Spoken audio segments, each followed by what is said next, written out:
I've been asked by one of my followers how I make sourdough. So I have 2 jars going. I've taken some off this already, and well, I've taken some off both of them, doing a start on making some loaves. So I thought I would do another one and just show you how easy it is. Bearing in mind, so don't come at me, I don't measure things. I go by eye. I always have done. It's just the way I do it. So my measurements are approximate and probably not always dead on. But then where's the fun in following all the rules? So this here is my sourdough starter.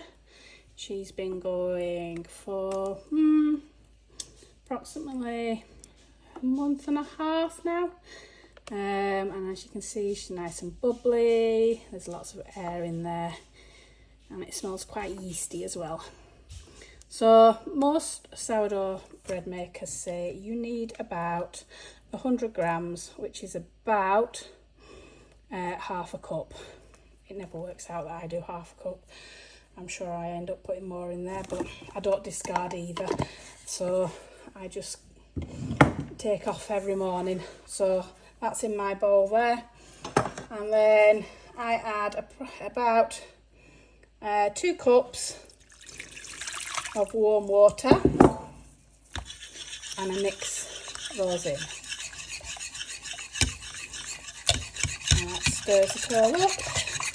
And mix them all in very well until it's all dissolved as the sourdough into kind of a mucky, bubbly water.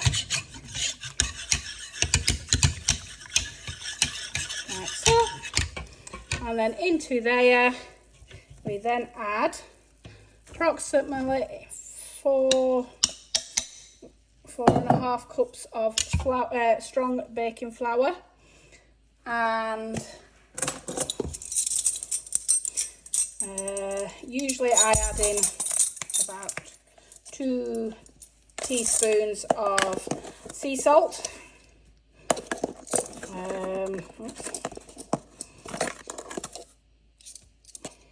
Got a bit of a short one, so I'll put a bit more in.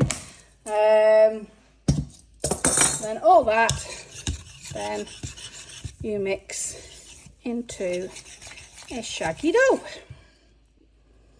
Once all your ingredients are well incorporated and the flour is all mixed in,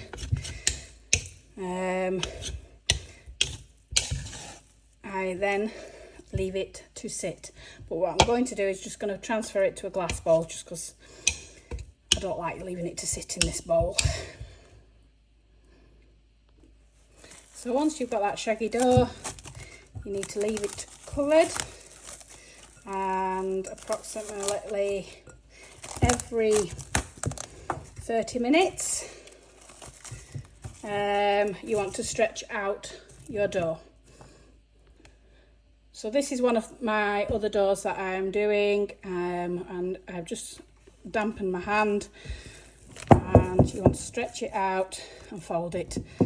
And you do this 4 times. You can see that it's not very stretchy at the moment because the flour and the gluten hasn't done its work yet. So stretch it out 4 times like that and recover it, and then we'll come back again in another 30 minutes and do this 4 times before we follow on to the next steps. So I forgot to film the other one. This will be the second stretch for this dough.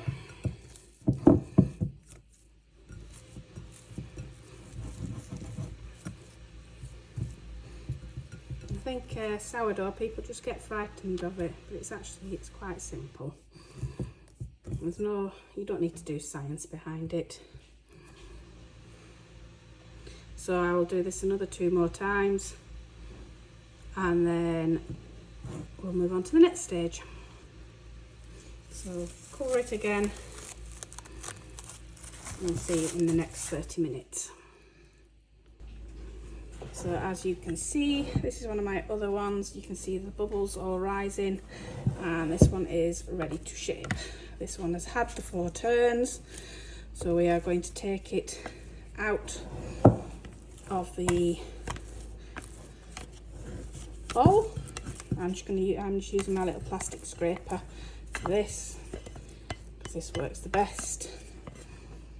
And I'll just put it down onto a floured surface. So you want to stretch it out into a rectangle.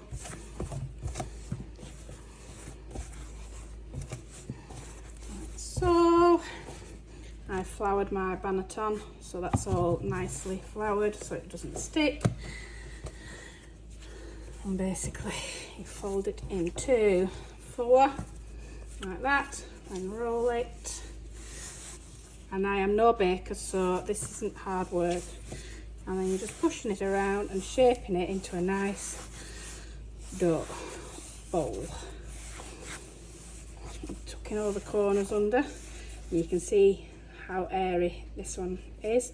And this is what you want, is all the bubbles in there.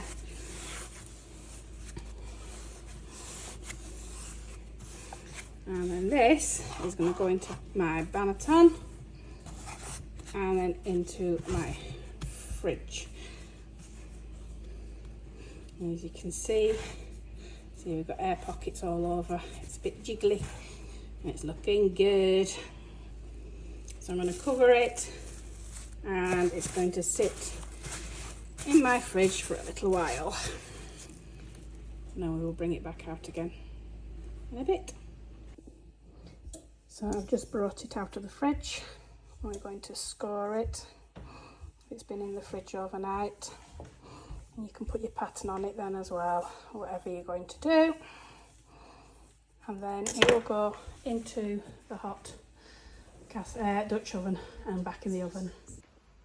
So they will go in the oven for 20 minutes with the lid on. Then they want about another 20 minutes cooking without lids on.